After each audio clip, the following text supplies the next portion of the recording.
Hello. So it is day 14, and once again, I have managed to have a technical fun night. I recorded a nice video, and then I went to upload it, and then I saw that it was only 12 seconds. It's like, oh, I did more than 12 seconds. So apparently, I thought it was recording, but it wasn't. I guess I stopped it. I don't know. Anyway, I did some goofy thing. So this might be a short video again. I'll start with a message that I ended with on the previous video that I thought I had recorded and hadn't. So I had an adult student today, and they were talking about how they only have like a day to practice every week, and just for all my students that aren't adults, or aren't in the working stage. Actually, my high school students, you probably get this too, but adults for sure. You have a lot of responsibilities. You have a career. You have kids. Boy, do I know that these days. You have a lot of things vying for your attention, and it gets much more challenging to practice your instrument, especially if you're not a professional musician. I mean, I'm having trouble, and I'm a professional musician. I have trouble finding time to practice. So anyway, they were saying that they only have a day, and they were getting kind of frustrating, and they kept sort of, they want to just keep playing through the piece, like, I just want to get it memorized and just play through the piece. And that's great, and I get it, especially as an adult. We know what it should sound like. We want to get it there. But here's the thing, and this is what this 100 days of practice is, and this is for all of you, not just adults, but kids. It's not about shaming you about, you should be practicing hours every day, which would be great, but it's not about that. It's about practicing efficiently and making do with the time that you have. Sorry, I keep bumping the table with my foot, and that's why the screen keeps jumping like an earthquake. Anyway, this particular student was working on double stops, and what I was telling them is, okay, you can play through the whole piece, you're playing it pretty well in time, but let's really get those double stops. Let's use the time that you have to get the double stops. So that's going to mean that you're going to take 4 notes, just 4 notes. You memorize them and look at, okay, I've got to play, an open E, and I've got to play these notes on the A string at the same time. And walk away from the music and just focus very slowly and methodically, correctly, playing those 4 notes. Okay? You're going to be frustrated, sure. It's not like you're going to play it perfectly the first time, but it's the idea that you're honing in all of your attention, all of your concentration on getting it to sound really good. And I guarantee that if you can play those things really slowly and correctly, the speed will come. Don't worry about the speed. You know me as a teacher, I hardly ever tell you, I want you to play it really fast. That's not how I'm going to teach you. I'd rather you play it slowly and correctly than fast and out of control sounding gross.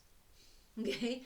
And I guarantee if you get those 4 notes that you picked on, or whatever the passage is, 5 notes, 2 notes even, if you get those correct with the right technique, and you're feeling really solid, and even if it's at the slow tempo, you'll find that you'll start to be able to play that technique all over, and things will start to come faster.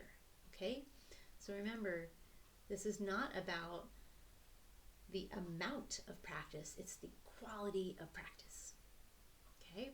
And if you only have that little baby time, especially as adults, right? We're like between making dinner for the kids and going to work, and sleeping. Spend 5 minutes really focusing on one thing, and decide before you start to practice, what am I going to do? And I actually had that, and I practiced something for you, but now I'm going to practice something new, because I already worked on that other thing, and I'm done with that part, so I'm going to use the time wisely today. I'm going to go back to the Ginastera Estancia, the first movement, and I am just going to see what I remember, because I haven't played this page for a bit.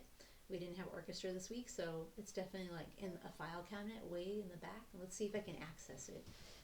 So it's probably not going to be really pretty. Where should I start? Let's start on the second position part.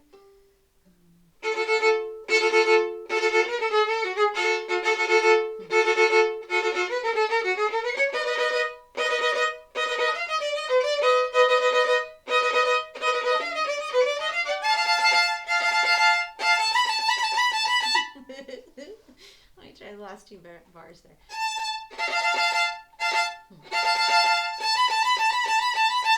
Yeah, one of the things I was just talking to another student about this is a student who's in Camellia, actually, who's playing this piece with me in the section.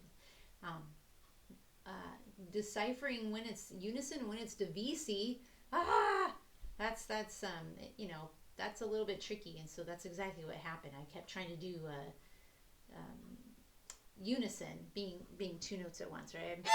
So at 36 it goes, and then it divides. So I'm supposed to play the top only, not both notes. But my brain's like, no, keep going. But then you kind of like, oh, that's really awkward. It can be done. But so anyway, that's one of my troubles.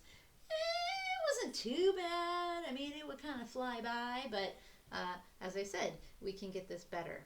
And I'm not going to settle for it was okay. I want it to sound really good. So my issue is that fourth finger, which a few videos ago when I was practicing this, probably last week, that's what I was working on. So I'm still working on it. My muscle memory is not there yet.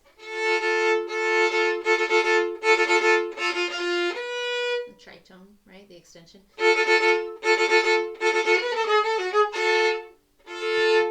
Tritone's working, but it's pulling my first finger forward, which was happening before. I need to bring it back for the F natural after the F sharp. Oh, it's actually intentionally going up. I forgot. So I have the F sharp. I just have to remember to go back to F natural. All right, that's not too bad. But the sound isn't very good, right? The tone's weird.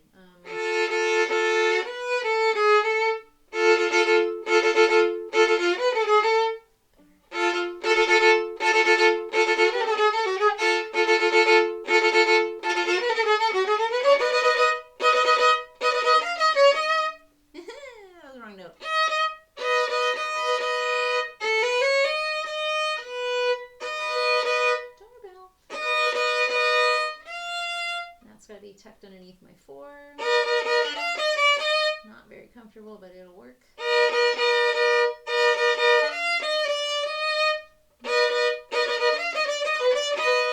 That's another one where it's divisi and then it goes back to unison.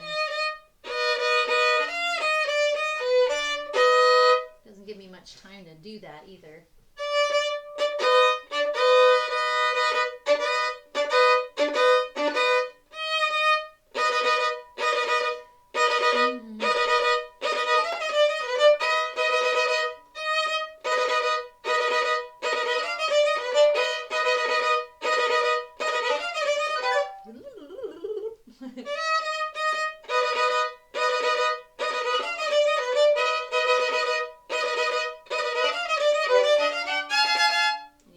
Slower, it's not right.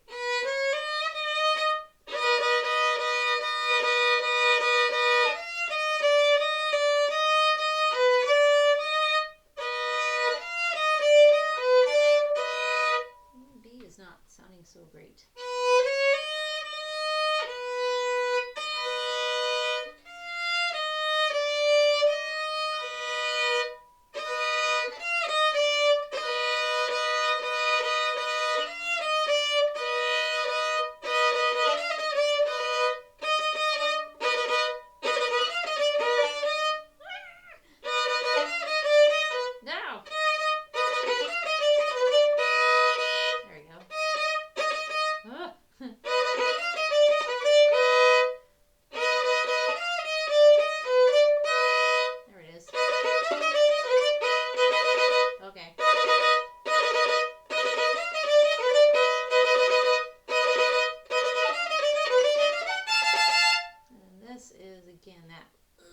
Crossy fourth finger.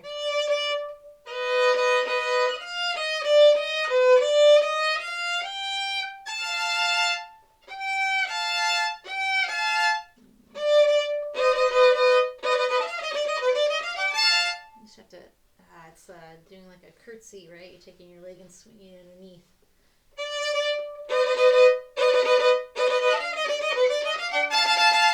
Yep, that's better.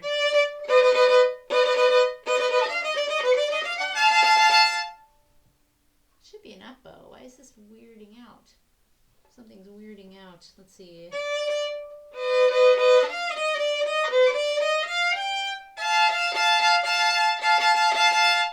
felt weird. It was correct. All right. Might be a little fast, actually. I feel like I'm rushing. After I had that big speech about being slow, right?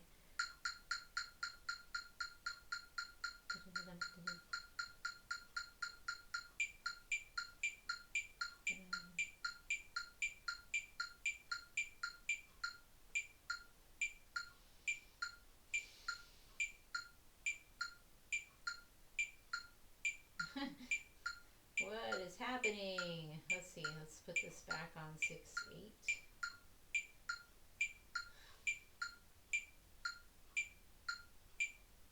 Da da da dum. Da da. Yeah. Okay. Good. Whew. I was rushing. Da da da dum. Da da da dum. Yep. I'm pushing it on the edge of too fast. After that long speech of going slow.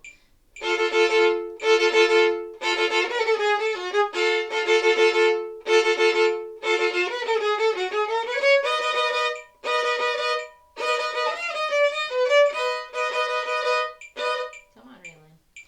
Let's try a little louder. 1, 2, 3.